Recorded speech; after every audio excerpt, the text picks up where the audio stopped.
¿Qué pasa, señora? Queremos nuestros hijos, que nos Queremos digan saber dónde están, por lo menos. hijos. Mi hijo hoy hace 15 meses. Embarazada, ¿Dónde están los bebés? saber dónde ¿Dónde? están, no que los ¿Por qué liberen. no nos dicen a Saber dónde nosotros están. si están vivos, si están muertos? ¿Por qué no nos dicen? Si le buscamos eso nada más. Que nos respondan nada más, después nos retiramos. Mi hija estaba embarazada de 5 meses cuando se la llevaron. Mi nieto tiene que haber nacido en agosto del año pasado. Hasta ahora no he podido saber nada de él. Lo único que sabemos es que los chicos nacen. Allanaron 4 veces mi casa. Me llevaron y me torturaron para que dijera dónde estaba mi hijo. Esa es la Argentina que tenemos. Queremos 4 todos, veces. no los queremos a uno, a Para mi hijo. saber Yo quiero a dónde estaban todos los nuestros hijos de todas las ¿Cu- mujeres. ¿Cuántos son ustedes? Miles, Miles en todo el país, miles.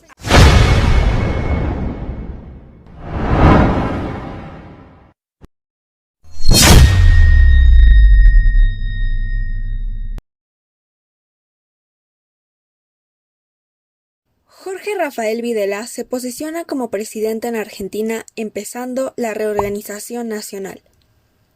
Esta dictadura cívico-militar ocurrió entre 1976 y 1983 tras el golpe de Estado militar que derrocó a Perón, y fue considerada la más sangrienta de Argentina, pues dejó 30.000 desaparecidos y miles de asesinatos. El ejército, queriendo imponer un modelo de Estado, empieza a apresar a todo aquel que esté en contra de dichos ideales. El gobierno, presidido por Videla y organizado en las llamadas juntas militares, utilizó cualquier herramienta que tenía a su alcance para permanecer en el poder, llevando a las calles el terror y la persecución. Miles de ciudadanos argentinos fueron secuestrados y llevados a centros clandestinos de tortura por todo el país, siendo incluso apresados en sus mismas casas sin ser vistos nuevamente.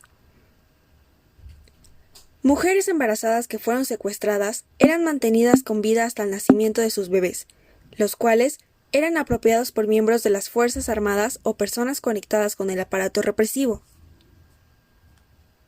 Se habla de que existieron más de 500 bebés recién nacidos que fueron separados de sus madres. Algunos eran ofrecidos en adopción a través del aparato judicial con información falsa acerca de su origen.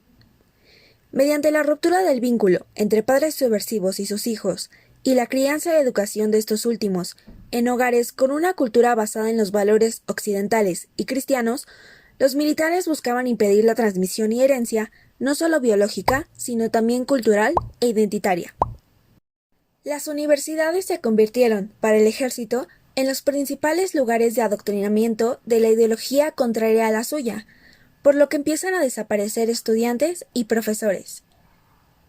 Sus familias, preocupadas, empiezan a buscarlos en juzgados y cárceles por días, pero no encontraron respuestas, y el gobierno hacía caso omiso, por lo que el 30 de abril de 1977, en la Plaza de Mayo, las madres de estos desaparecidos se reunieron junto con abuelas que buscaban a sus nietos, exigiendo información sobre ellos y sobre sus hijos. El Estado no tardó en advertirles que serían detenidas si se reúnen ahí, por lo que la siguiente vez empezaron simplemente a caminar, en silencio, alrededor de la plaza. A partir de ese día, las locas de la Plaza de Mayo, como eran llamadas por algunos, caminaban exigiendo verdad, memoria y justicia. Su grupo empezó a crecer, y necesitaban encontrar la manera de identificarse no solo las unas con las otras, sino que también fueran reconocibles para los demás. Por lo que llegaron al acuerdo de utilizar un pañuelo blanco en la cabeza. Una de ellas propuso un pañal de tela, el cual la mayoría tenía como recuerdo de la infancia de sus hijos, por lo que fue sencillo conseguir que todas lo usaran. Este pañuelo cumplió su cometido, pues, con el tiempo, se convirtió en su símbolo y ha perdurado hasta el día de hoy. Posteriormente, la organización se dividió formalmente en 2 grupos, madres y abuelas. Sin embargo, ambas siguieron luchando para encontrar a sus seres queridos. Las manifestaciones de las madres y abuelas empezaron a tener impacto en países extranjeros, causando dudas hacia el presidente, el cual no respondía ante la situación. Sin embargo, llevó a cabo el Mundial de 1978, que, claro, era un evidente distractor para la nación ante los problemas que estaban ocurriendo. ¿Les suena parecido? Sin embargo, para las madres de la Plaza de Mayo, la repercusión internacional que tuvo su movimiento se debió en parte al Mundial, puesto que periodistas de otros países las conocieron ahí, y fue gracias a eso que empezaron a tener foco en el extranjero y organizaciones y sindicatos se empezaron a preocupar por ellas. Y aunque en 1979 tuvieron que parar las manifestaciones debido a la excesiva represión, regresaron al año siguiente para establecer, a partir de ese momento, el jueves, alrededor de las 3:30 de la tarde, como horario de sus marchas. En 1980 llevaron a cabo su primera marcha de la resistencia, que consistía en caminar alrededor de la plaza por 24 horas. Semejante a los recorridos que los prisioneros llevaban a cabo en patios carcelarios. El 14 de diciembre de ese mismo año, los observadores de la OEA, Observadores de Estados Americanos, sacan un informe que expone sus conclusiones sobre su investigación acerca de los desaparecidos, condenando al régimen y señalándolo como único culpable. Sin embargo, este vuelve a hacer caso omiso. Gracias a la idea de que las víctimas no han muerto, sino que solamente están desaparecidas, se ha podido condenar a bastantes culpables, ya que, de esta manera, al no haber cadáveres, el crimen no prescribe. Es decir, en el crimen no se pueden extinguir las responsabilidades legales. En 1983, tras la caída del régimen, las abuelas de la Plaza de Mayo empezaron su propia búsqueda. Para 1987, ellas ya habían encontrado 39 de los niños desaparecidos, aunque cientos seguían faltando. Así que recurrieron a una ciencia emergente en el ADN mitocondrial, la cual podía emparejar a niños con mujeres que podrían ser sus abuelas. Sin embargo, se necesitaban muestras de los desaparecidos. Sin rendirse, en 1997 invitaron a cualquiera que no estuviera seguro de su identidad para presentarse ante ellas. Muchas personas lo hicieron y lograron encontrar más de 120 niños perdidos. Las abuelas ahora son una organización de derechos humanos reconocida con múltiples nominaciones al Premio Nobel de la Paz, siguiendo con la dedicación a la reconstrucción de familias y restaurar la justicia para todos los desaparecidos. Las madres llevan ahora 44 años de lucha y 40 marchas de la resistencia, siendo uno de los grupos más exponenciales en la lucha de desaparecidos y defendiendo los derechos humanos. Ahora bien, como pudimos observar, en la década de los 70 en América Latina, muchos gobiernos se caracterizaron por la implementación sistematizada de la represión en todas sus escalas y modalidades, en contra de la población que tuviera posturas políticas distintas a la de quienes detentaban el poder.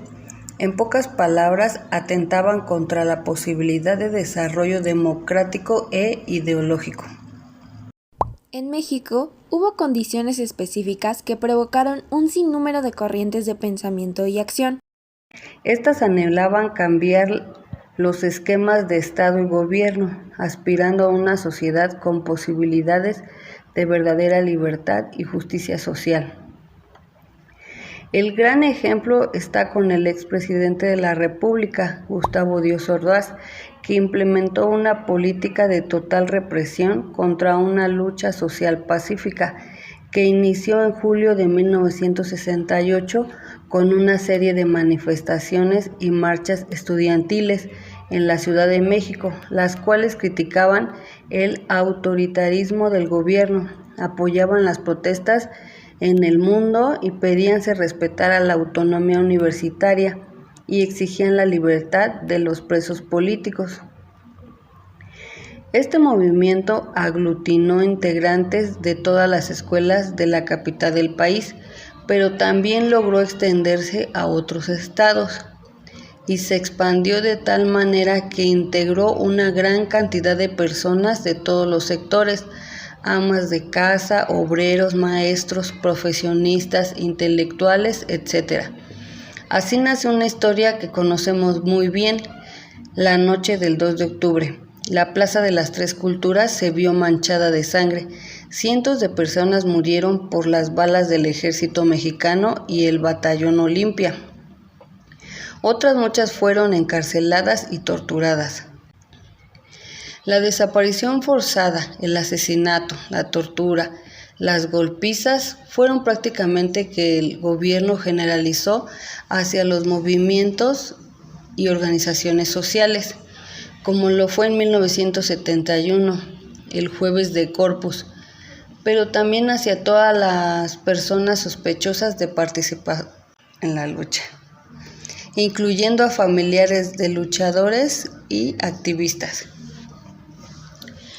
El 18 de abril de 1975, a manos de la Dirección Federal de Seguridad, fue detenido y desaparecido en Monterrey, Nuevo León, de manera ilegal Jesús Piedra Ibarra, estudiante de medicina, con tan solo 19 años de edad, a quien su ética y bien cimentados criterios de justicia llevaron a buscar una formación ideológica, integrándose así al grupo guerrillero Liga Comunista del 23 de septiembre, cuyas finalidades principales eran luchar por los ideales comunistas de la liberación del proletariado, la destrucción de la burguesía y el establecimiento de un gobierno socialista en la nación.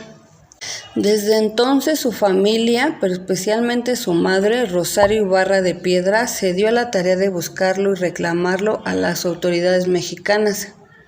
En el camino de la búsqueda de su hijo por las cárceles y cuarteles de todo el país, se encontró con docenas de madres, padres, hijos y hermanos de cientos de desaparecidos por los gobiernos de la época, quienes, al igual que ella, carecían de respuestas concretas sobre el paradero de sus familiares.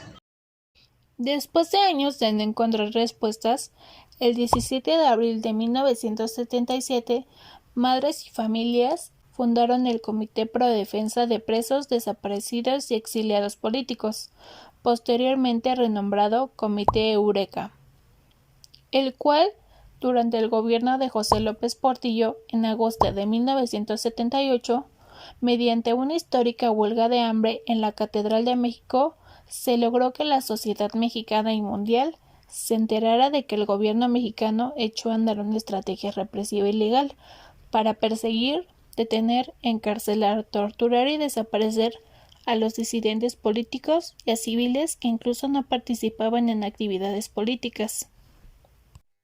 Un año más tarde nació el Frente Nacional contra la Represión, el cual reunió 54 organizaciones, logrando a través de su lucha sin precedentes que el gobierno de José López Portillo empezara a liberar desaparecidos. Afortunadamente, a pesar de las amenazas e intimidaciones, muchas de las personas encontradas tuvieron el valor para dar sus testimonios. En ellos narraban cómo habían sido sus detenciones, los lugares a los que habían sido recluidos y las condiciones de estos, pero la información que resulta invaluable se refiere a los otros desaparecidos en las cárceles clandestinas.